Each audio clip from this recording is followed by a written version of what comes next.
Hello, my name is Dennis Serrine. We're here at the Palo Verde and Southwest Railroad in Mesa, Arizona. The Garden Railroad project was started out of a long dream I've had of being able to take LGB trains, put them in a garden, build as big as I wanted to do it, and as nice as I wanted to do it. I got interested in garden railroading by seeing an ad on the TV about the LGB trains back in the 80s. And I thought this would be really neat to put into the houses that I was building. So we did a little research, found out what we needed to do, and we put it in a house, and from that, it just snowballed. My previous life of building started in 1976 over in Los Angeles. We started buying old homes and fixing it up, and through that process, I learned a lot of skills in the building trade. It tanked in the 70s, decided to move back here in the 80s, and we started building high-end homes, and that's when we started putting the garden railroads in them. I designed what I wanted, and then we just started building it.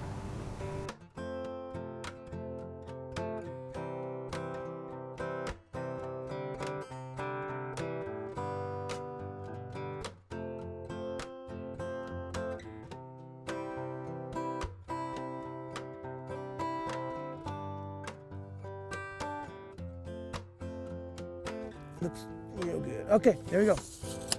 All right, that is the block right there that we're going to go to. So you'll run a string right off that block? Well, I'm going to put a rebar on the ground here so I can pull it nice and tight. Okay, good. Sway a little bit. Right there, right there. So it looks like that starts to break. I'm pretty dang close right there. Okay, we'll use that. Use that one. Yep, got it. Okay. All right, está bien, está bien. Está bien.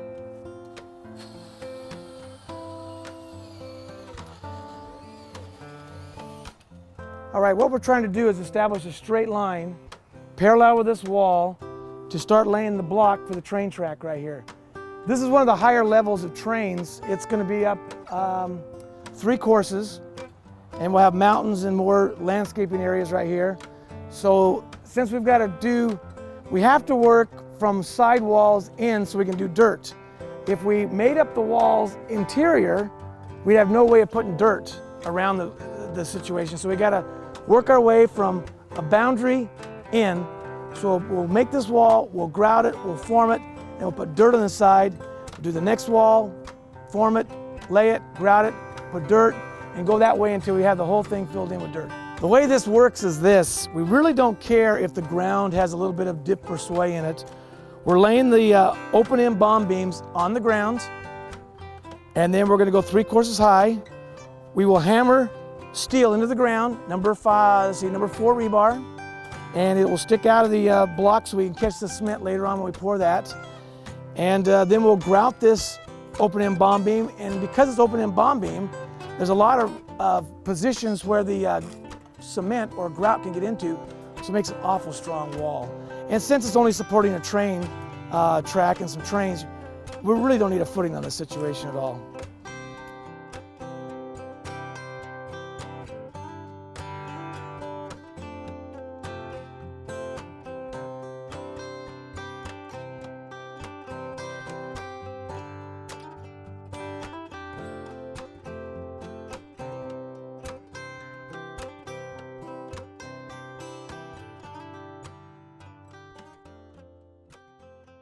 We decided to build this layout up because over the years when I used to set the trains up with the kids, I had a hard time getting up and down off the ground. So I said, if we're going to do this, let's pull it up so it's easy to work on and easy to view by the people that came to see the layout. And it's worked out very well.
These are the first rails laid on my railroad right here.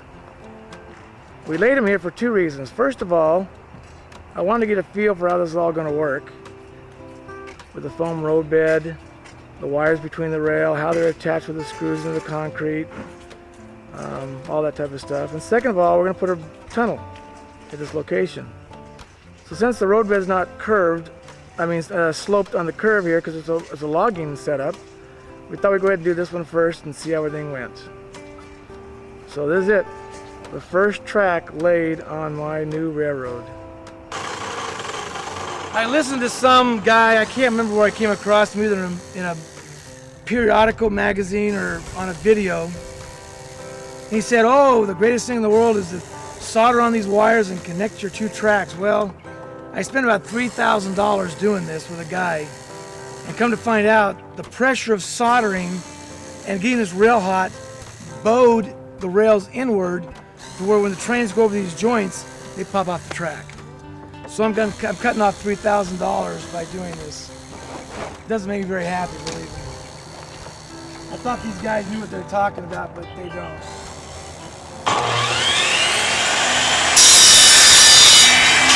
Okay, on the big circle over here for the Tehachapi Loop is what I call it. That's a real place in California. The radius is greater than 20 feet, or the diameter is greater than 20 feet, which this track is made for on a curve. So I've got to take straight pieces, disassemble it, and individually bend each section of track for this circle over here. That's what I'm doing right now. It's a trial and error situation. You take it, you bend it, and you see how it works.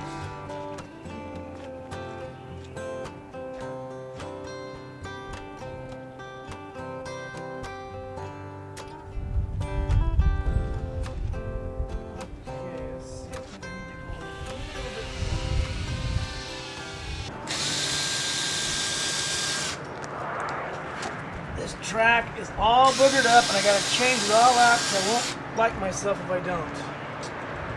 So I gotta pull it all up. This is the main line. Got 100 trains a day running on this sucker and I don't want to have any problems. So I'm gonna pull it up and redo it. The lake was a challenge. We had to, it's almost like doing a swimming pool from scratch. We had to dig the hole and lay the rebar and the drain lines, supply lines. He was gunnited, shotcreted actually, this is the term now, and then plastered with Pebble Tech, just like a swimming pool.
We've been working our butts off for the last 2 weeks, maybe 3 weeks.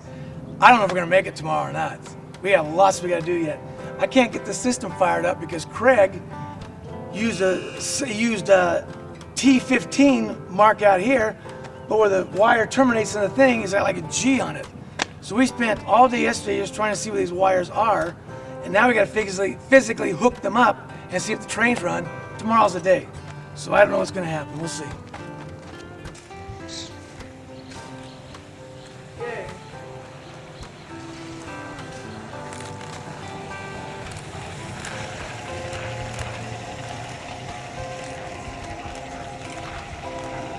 Right there. Kick. Too perfect. Too perfect. All right.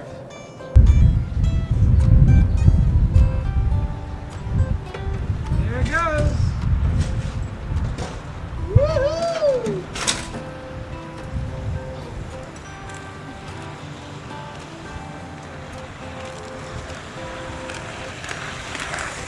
Perfect.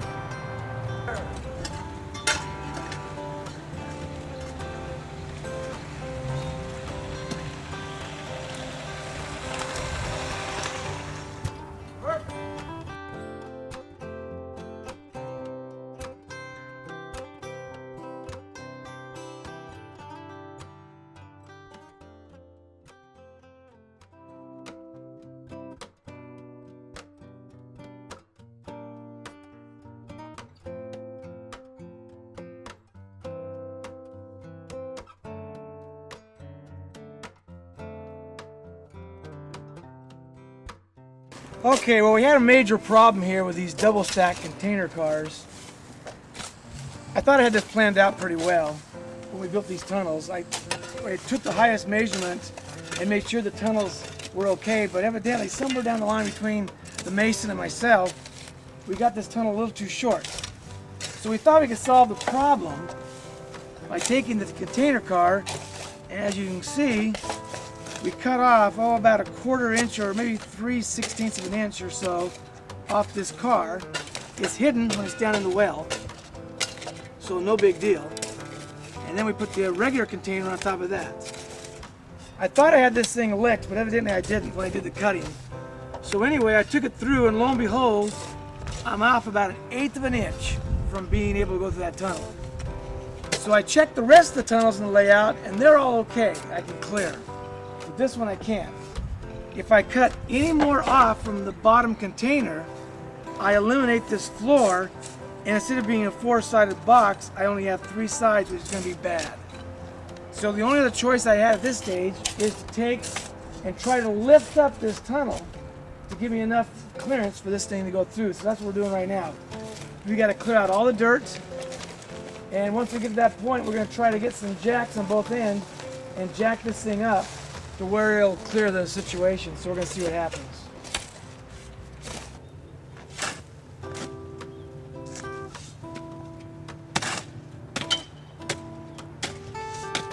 Okay, we had a major problem with our number 4 switches from Aristocraft. As we started installing them, we found out that the flange area was not deep enough. So what was happening is the wheels of the rolling stock and engines were going across and then bumping up and then going back down again. And through that process, we were getting a lot of derailments. So I sent it back to Aristocraft and Al at Sandville Trains. They all kind of point fingers, and realistically, if I want this done right, I got to basically do it myself, because I'll take it back, but there's really no other switches on the marketplace except custom-made switches, and those are 3 times as expensive. So we were going through a process here of routering out the flange area, making it deeper, and also another problem we're having is the frog was up higher than the rail right here. And so again, as the train would come this way, it hit that frog and then bounce, and we're getting derailments. So now we're taking a belt sander and whacking it across the top of this so that the frog and the rail are now even. And these 2 processes here have basically solved the problem, although it's more money to me, but it solved the problem for the railroad as a whole. So we're gonna go through the process right now of how to do the routering and the belt sanding of the switch.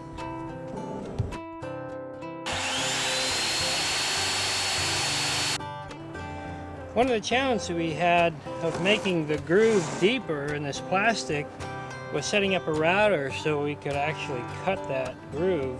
We got a little tiny router bit just the right size. Then we had to actually find some way to make a guide on the router because it was too erratic to do freehand. So we just glued a little piece of wood on the base of the router that we can knock off later, and it rubs against the rail, and that holds it the perfect distance away to make a nice straight line. Give you an example of how it works.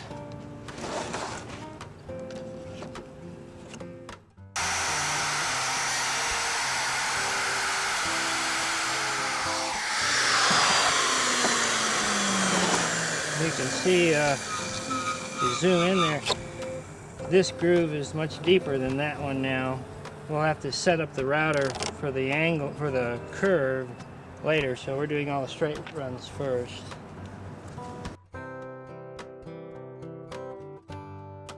The rocks are a combination of real rocks and fake rocks. The fake rocks are panels that I have a guy make here in town. He goes out in the desert and puts a mold over the rocks out there, brings them back, and he pours this lightweight concrete in them and delivers them to us, and we cut them up, piece them together, grout them, and then we stain them and tweak them out with the paint to make them look like real rocks, and they're holding up really well. We're very pleased with that process. They're strong too.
This current layout is a little over 4,000 feet of track on a little under 1 acre of land. It was really tough at first because there wasn't a lot of high-end locomotives when I first got started in garden railroading. Most of the stuff was out of Europe, or things were made here in the States weren't that great a quality, but eventually manufacturers started beefing up what they were doing. We started having some really good American locomotives. And so most of my stuff is either brass or high-end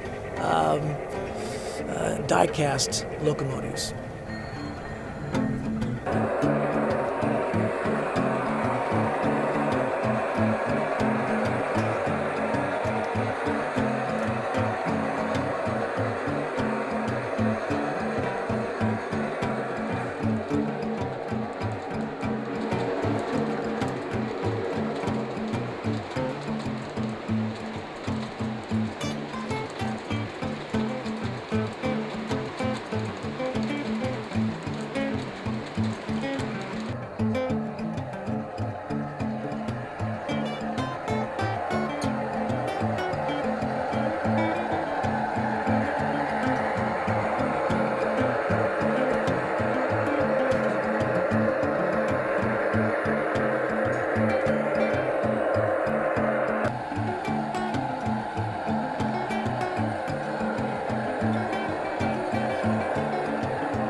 The things that excite me are the water features and the bridges and tunnels. That's where you get the most dynamics out of what's going on with the railroad. Also, the flowers add a tremendous amount of view pleasure. When people come to see this layout, they always comment about the flowers.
Well, we have a mining scene. We've got the icing docks for the reefers, lumber facilities.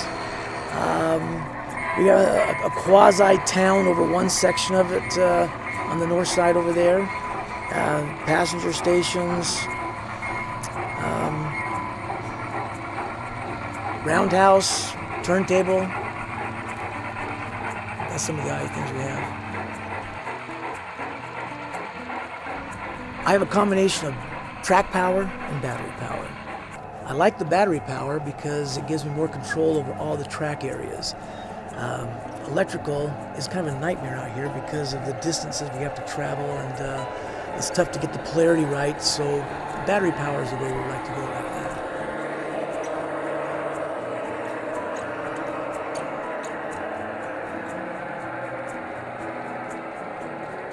The turnouts are all controlled by air, which is the only way to go on a garden road because it never wears out. It never deteriorates.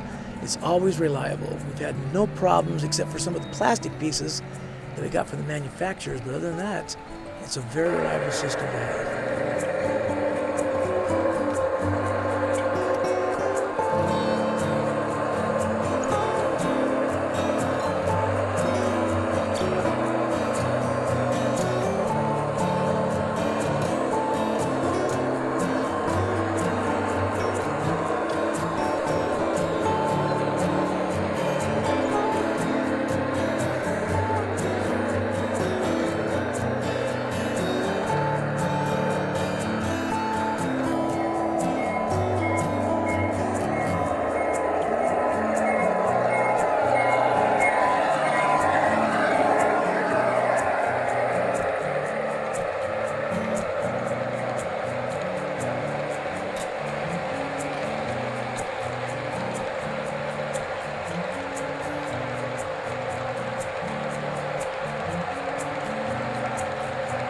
I have about 4 people that come, sometimes full days, sometimes half days, to help me keep this thing up. It's a monumental task to keep this railroad up and going during the season we have, which is October through April.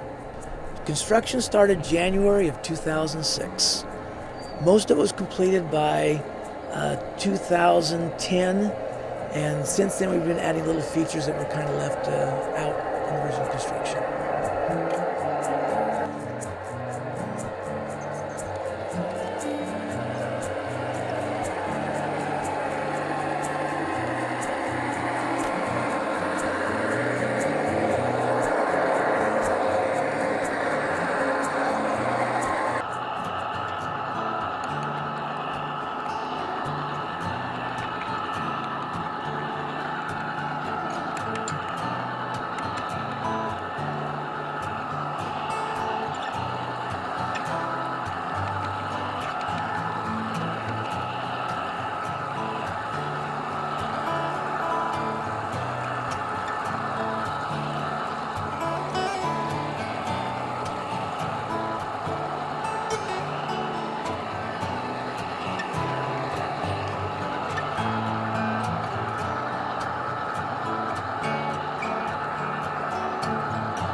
This layout's unique because it's a combination of realism and garden. I don't like layouts that are strictly just garden layouts with, flowers and landscaping. I don't like layouts that are whimsical. I like layouts that are realistic in the fact that when you see something, it looks like the real world. So I have a combination of real world, prototypical, and the garden combination. That's what makes this very unique.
Well, again, we started in January of 2006. We worked pretty heavily the first 4 years.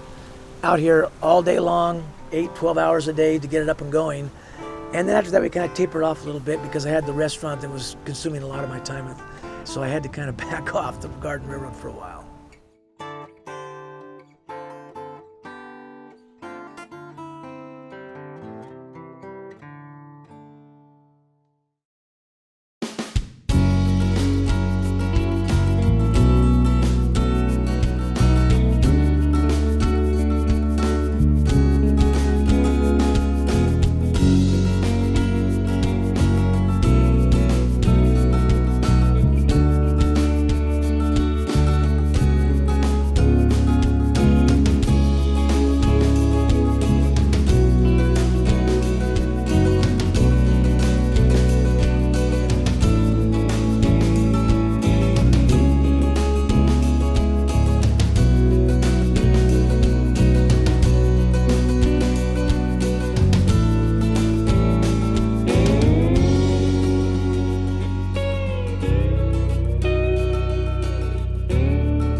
I think basically we had two challenges. The first thing was the track.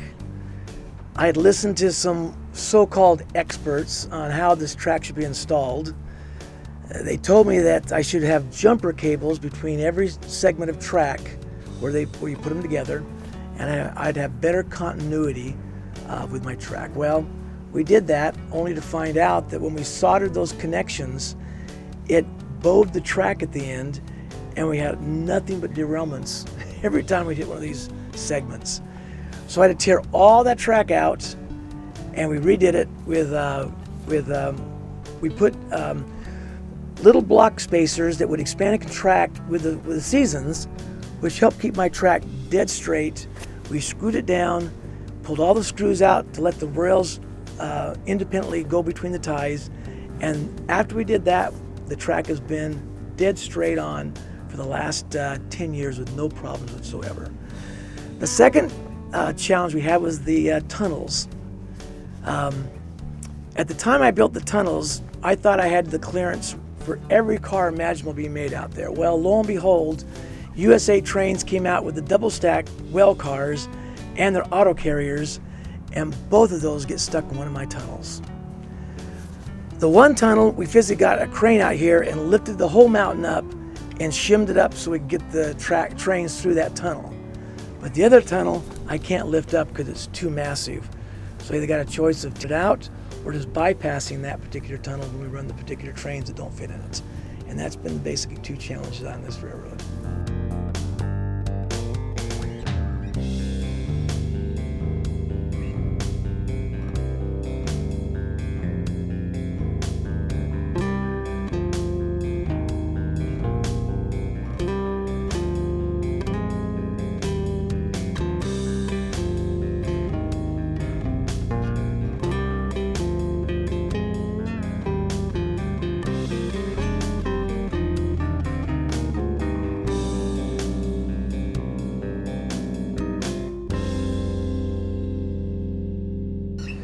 Well, my dad's a landscape architect contractor, so working with him all the years of digging holes and planting trees and planting flowers, I learned a lot of things about landscaping over the years. And so when we designed this layout, we wanted the landscaping, especially flowers, trees, and shrubs, to be a central part of what was going on. And so they were strategically placed in the layout to bring out the most dynamic effect for the trains as they traveled around the layouts.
Well, I'm having a good time playing with the layout right now, running trains. I've changed over everything to lithium batteries from nickel metal hydride, and that's taken quite a lot of time.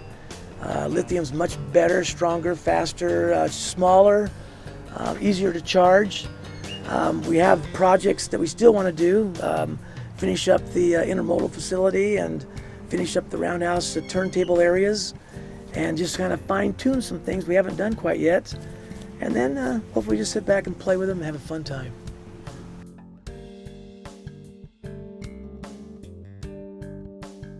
This has been a real labor of love for me, but it's been a trial for my wife. This is not one of her hobbies, but she's been very kind. She's been very supportive.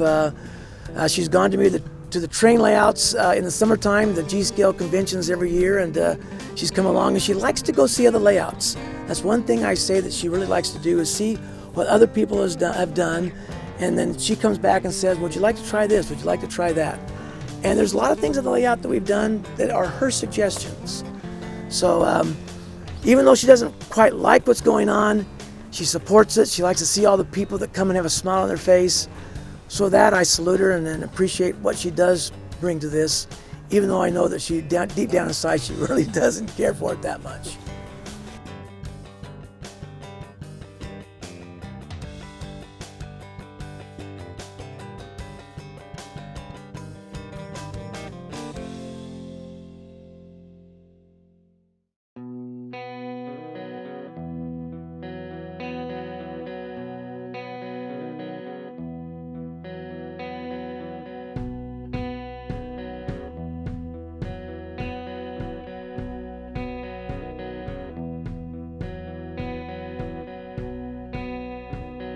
This layout is huge, it's fun, it takes a lot of work to put it together, but when it's going, it's a joy to run.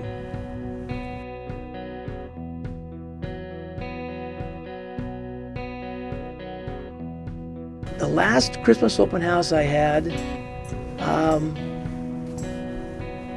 what was it, 22,000 people in the 6 days? Last year before that was anywhere from 15 to 18,000 people. Our Christmas open houses are very popular. We get lots and lots of people from all over the place to come see these trains run at night.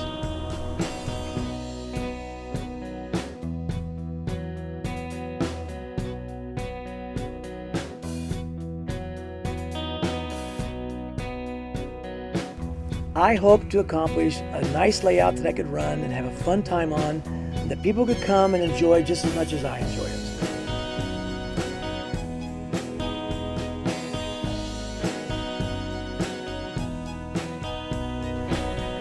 It seems like everybody loves trains, especially at Christmas time.